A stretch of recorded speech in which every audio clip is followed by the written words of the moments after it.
Hello everyone, welcome to math buddy Aditya and this is your buddy Aditya Kumar. So ఇవాళ అయితే ఒక మంచి న్యూస్తో మనం వచ్చాం. లాస్ట్ కపుల్ ఆఫ్ అవర్స్ అగో మనకి ఎస్ఎస్సి అయితే ఒక మంచి నోటిఫికేషన్ రిలీజ్ చేసింది. It's a good news indeed. So will go into the details. అసలు నోటిఫికేషన్ ఎవరికి ఏంటి, ఆ నోటిఫికేషన్ డీటెయిల్స్ ఏంటనేది మనం ఈ వీడియోలో చూద్దాం. So before we start, please do like the video, మీ ఫ్రెండ్స్కి ఆస్పిరెంట్స్కి షేర్ చేయండి. అలానే subscribe to math buddy Aditya. Okay, చూద్దాం అసలు నోటిఫికేషన్ ఏంటో చూద్దాం. నోటిఫికేషన్ ఏంటంటే it is about SSC disclosure scheme అనమాట.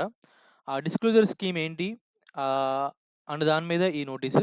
అండ్ ఈ నోటీస్ వచ్చేసి నవంబర్ 2024 తర్వాత ఏవైతే మనకి రిజల్ట్స్ ఇచ్చారో ఆ రిజల్ట్స్ అక్కడి నుంచి మనకి ఈ నోటీస్ అనేది మనకి అప్లికబుల్ అవుద్ది అనమాట.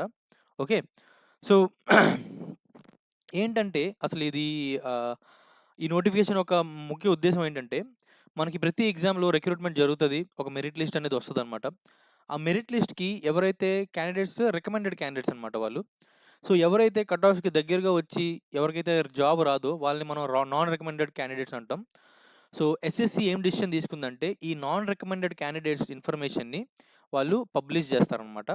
ఓకే, సో డిస్క్లోజ్ చేస్తే ఆ ఇన్ఫర్మేషన్ని అదేంటంటే ఎందుకు డిస్క్లోజ్ చేయాల్సి వస్తుందంటే సో దట్ ఇంకేదైనా ఆటోనమస్ బాడీస్ కానీ పిఎస్యూస్ కానీ ఈ స్కోర్ని బేస్ చేసుకొని ఎవరైనా రిక్రూట్ చేయాలనుకుంటే వాళ్ళకి ఇన్ఫర్మేషన్ రెడీలీ అవైలబుల్ ఉంటుందని చెప్పి ఈ పర్టికులర్ డెసిషన్ అయితే తీసుకున్నారనమాట. ఇది ఒక మనం చాలా అంటే చాలా మంచి న్యూస్ లాగా అయితే మనం పరిగణలోకి తీసుకోవచ్చు.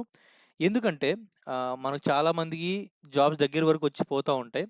సో ఇప్పుడు ఏంటంటే మిగతా ఎంటిటీస్కి కూడా సీజీఎల్ స్కోరు లేదంటే ఎస్ఎస్సి ఎగ్జామ్ స్కోర్ వాళ్ళకి విజిబుల్గా ఉంటుంది.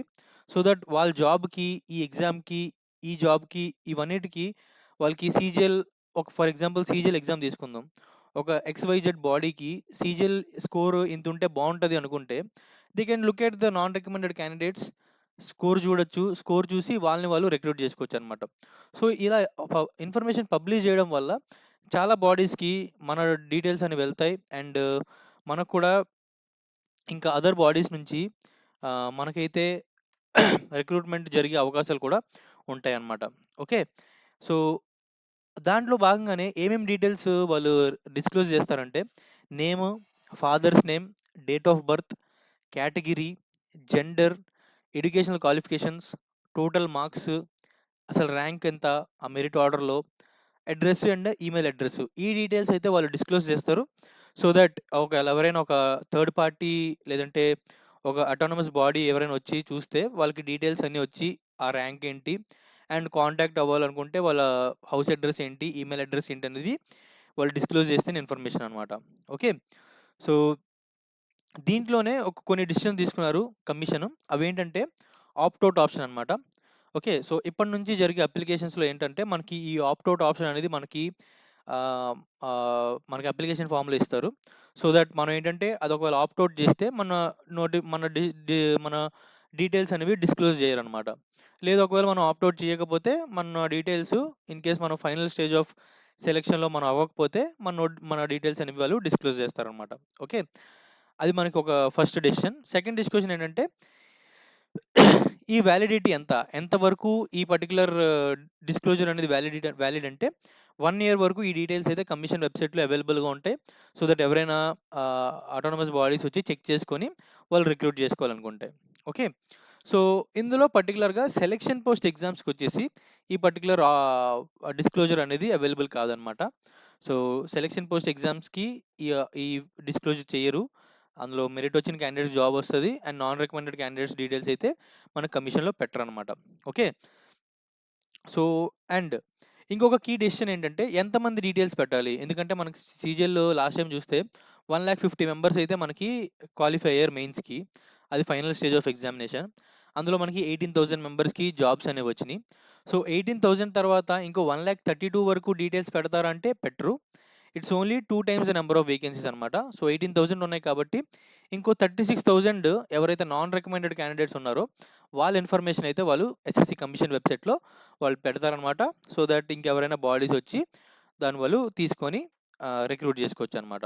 ఓకే, అది నెక్స్ట్ వచ్చేసి ఇంప్లిమెంటేషన్ టైం టేబుల్ ఏంటంటే అసలు నవంబర్ 2024 తర్వాత ఏవైతే రిజల్ట్స్ వచ్చినాయో ఆ రిజల్ట్స్ అన్నిటిది డీటెయిల్స్ కమిషన్ వెబ్సైట్లో పెడతారనమాట. ఓకే. ఎస్ఎస్‌సి వెబ్‌సైట్‌లోనే పెడతారు.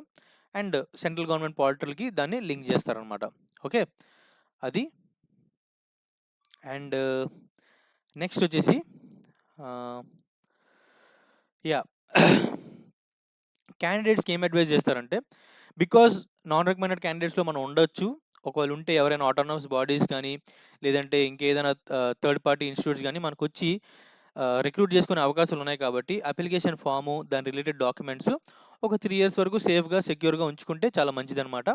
అండ్ ఏంటంటే ఫ్యూచర్‌లో ఏదైనా ఒకవేళ రిక్రూట్‌మెంట్ జరిగితే ఆ వెరిఫికేషన్‌కి ఇవన్నిటికి యూజ్ అవుతది కాబట్టి. ఓకే. సో, చాలా అంటే చాలా ఇంపార్టెంట్. అదే అనమాట ఈ particular notification details. It is indeed a good news. Good news అనే చెప్పుకోవాలి.